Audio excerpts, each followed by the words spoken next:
You can also double, triple. Style and comfort while you stretch your dollar. Wake up to positivity and inspiration. It's a fresh and diverse twist on your mornings. Tune in to Sun Up on 7 every weekday morning at 6:30 a.m. right here on your nation station, Channel 7. It's the morning show you don't want to miss.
¿Sabías que Hospital Galenia modificó los protocolos de seguridad y prevención de salud ante la pandemia de COVID-19 para evitar contagios? Garantizamos contener a los pacientes que allí estamos manejando y disminuir riesgos de infecciones para el resto del hospital. Hospital Galenia, más que un hospital.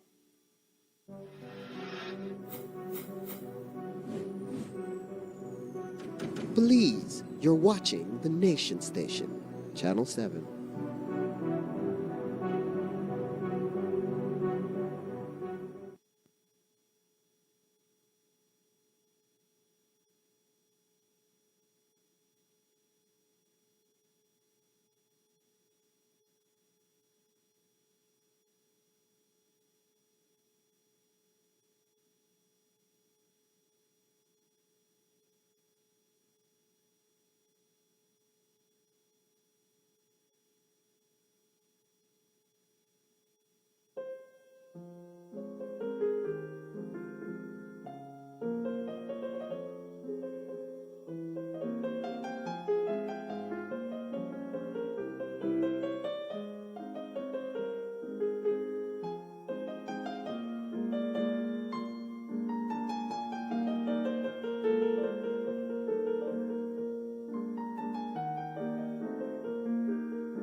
just leaving now.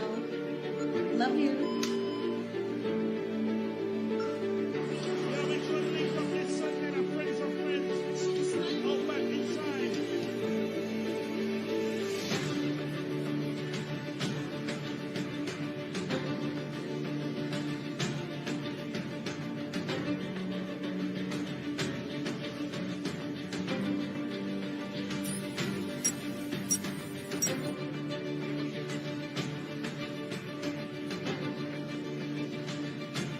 Yes, I saw it.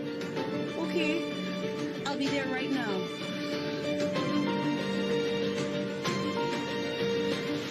I'd like to report a robbery. Yes, at 142 Champion Avenue. I'll meet you over there.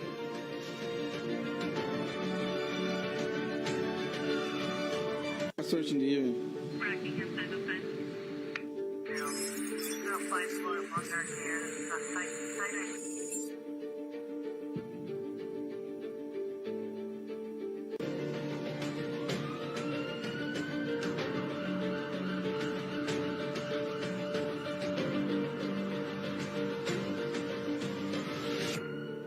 Champion Security System, where your safety is our business.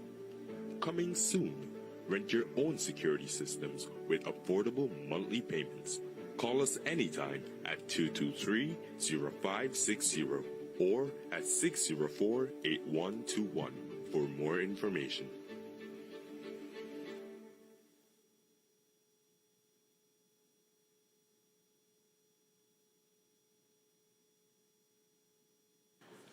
Police Commissioner Chester Williams sent out a press release this evening to warn the public that police will be enforcing that 7 p.m. curfew, which remains in place tonight. His statement notes that as per statutory instrument number 143 of 2022, the Belize district, excluding San Pedro and Kikaka, have been placed under a curfew from 7 p.m. to 6 a.m. effectively yesterday until Sunday. His statement says, quote, residents are hereby advised to conduct their business within the prescribed hours and adhere to the curfew regulations, end quote. Tonight, while some residents of Belize City are feeling the relief of running water and the return of electricity, many are still without roofs over their heads. And what's worse is that they have no idea how to start rebuilding. Here at 7 News, we've spent the past 2 days speaking to countless families whose homes have been affected or destroyed by the storm. We expect to tell many more of those stories in the coming days, but as we wind down this newscast, we're bringing you a look at the disaster that befell 5 Belize District families who will certainly struggle to recover what they lost. So when you came home, what did you see? My roof gone, the lamp post, my meter fly off, no, maybe some zinc and 2x4, whatever they got to give away, whatever for help fix it back.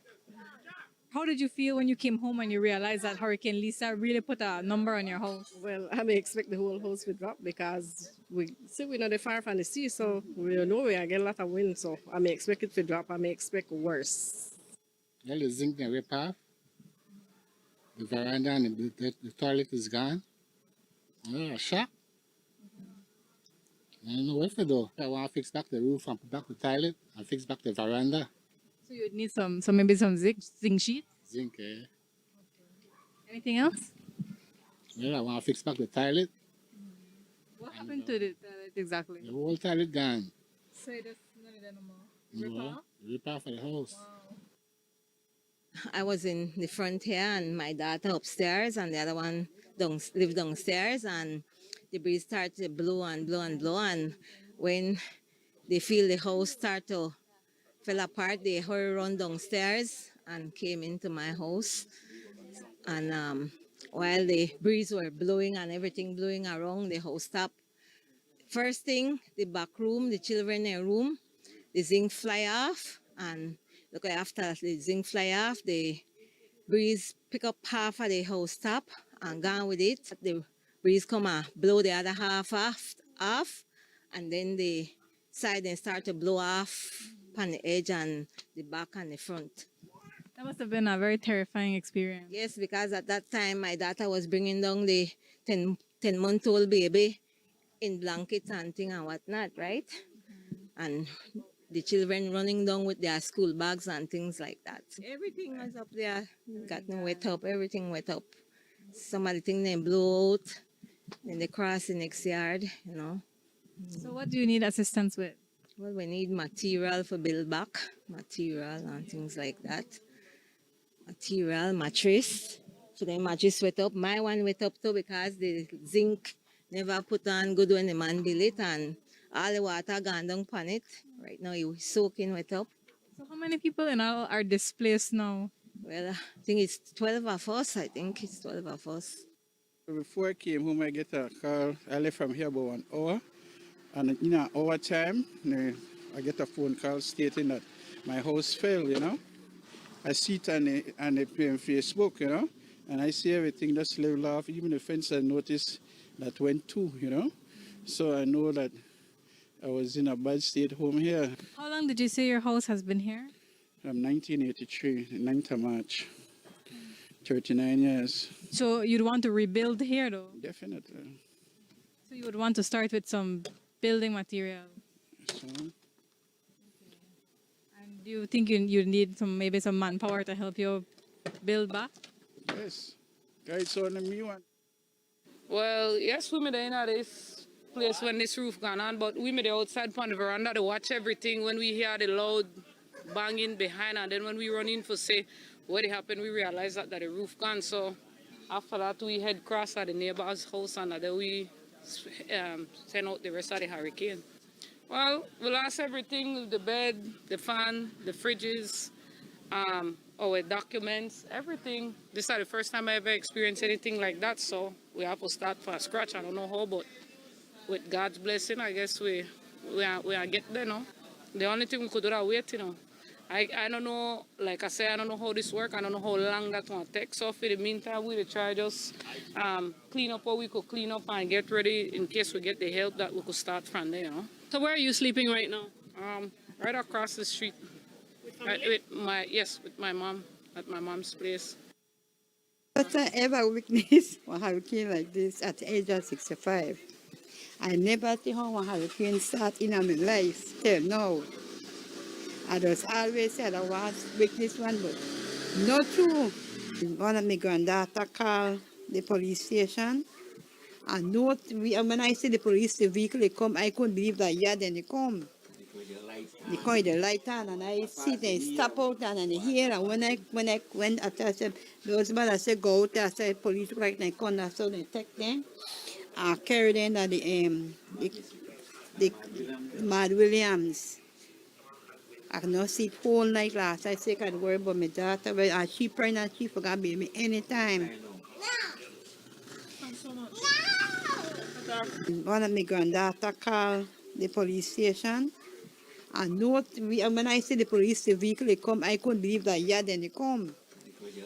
They call the light on, and I see they stop out and I hear. And when I went, I said, those men I said go out. I said police right now come, so they take them. I carry them at the Mad Williams. For 67 years of age, I think first I ever witnessed one like this, you understand? And like I said, me and my other half, we said, well, I want to stay by myself right now, but she don't want to left me here and things like that, you know? Well, I tell her, I born by myself and right, but you never want to left me and things like that. I mean, when I hear the whistling in my house, I want to know who the whistling here.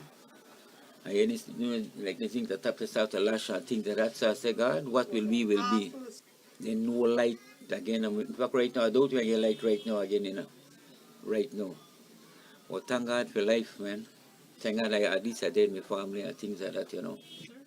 We been on my roof fixed most of all. And thank God for life and things like that. That's all I ask. Nothing fancy, just that time one man like my roof fixed and things. And I got life, you know, like see my grandpick and my wife again, man.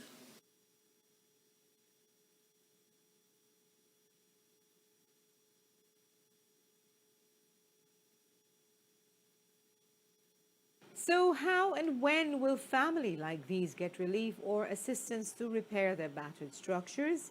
Well, tonight we take a close look at how the Prime Minister and the government intends to roll out emergency relief funding for the families devastated by Hurricane Lisa. Daniel Ortiz has that story from yesterday's emergency response press conference. Our preliminary assessment revealed that the greatest impacts were to residential homes, utility poles, agriculture, and some commercial infrastructure. Localized flooding occurred along coastal Belize City and into Ladyville, Vista del Mar, and surrounding neighborhoods. Currently, we have about 278 persons in shelters across the country, mostly in Belize City. It varies across different constituencies. I took a ride through the Port Loyola area, through the Belama Phase area, the Kuman Lagoon. Again, those areas have been severely impacted. We took a flew over Belize City. We saw a lot of roofs and some houses that were damaged. We saw some areas that still had some flooding, especially in Belama Phase 4 and 5, Minister. Yeah, where we still have water in those areas. We went into Ladyville, also got substantial damage on Lord's Bank, Hattieville, and then after that it's mostly agriculture. And I'm very, very encouraged, given the meeting we had in Cabinet today, that Cabinet has really pledged towards alleviating some of these immediate sufferings that families are going through, especially those in the shelters and those who may not be in shelters but have been affected via the storm. Okay, so the government officials are well informed about the communities and neighborhoods that were most devastated by Hurricane Lisa. How will they receive urgent disaster relief? Well, according to NEMA, the first priority is attending to the humanitarian needs of the hurricane victims. Already teams of workers are out in the affected areas assessing and addressing the urgent humanitarian assistance, including getting food and water to those most in need. We're working with NEMO and Human Development Ministry, where we have given them the go-ahead to be able to order the amount of food that is necessary, wanting to start with the people that are in the shelters, that they get the food and they get the mattress, whatever it is that they need. Right now we're looking at things like tarp, mattresses, food and water. Those are the basic things that people need. So as much as we can gather quickly, we have in the Ladyville warehouse relatively good amount to get on the ground by this evening and tomorrow. And we have ordered about 1,500 food packs, which should be ready by tonight. And so we'll have additional food for tomorrow, mattresses tomorrow, tarps tomorrow. So we believe that by this weekend, the vast majority of people who have been impacted severely will have some degree of relief. We're also working now with the area representatives to ensure that they also could be able to get some food into their constituencies through the Constituency Development Fund. All of the areas that were affected, the area representatives, including the UDP area representatives, will be able to get funding. And of course, they will have to be able to give full accounting for the money that they get. And then there is the recovery and rebuilding phase of the government's relief response mechanism. Once again, the government wants to make the deployment of resources a bipartisan effort. In the recovery, what we'll be doing, again, using the area representatives, we're going to be giving them, again, another budget to be able to do small repairs for people that need to fix two zincs, they need two zincs or a little bit of plywood or whatever, just to keep them going their homes.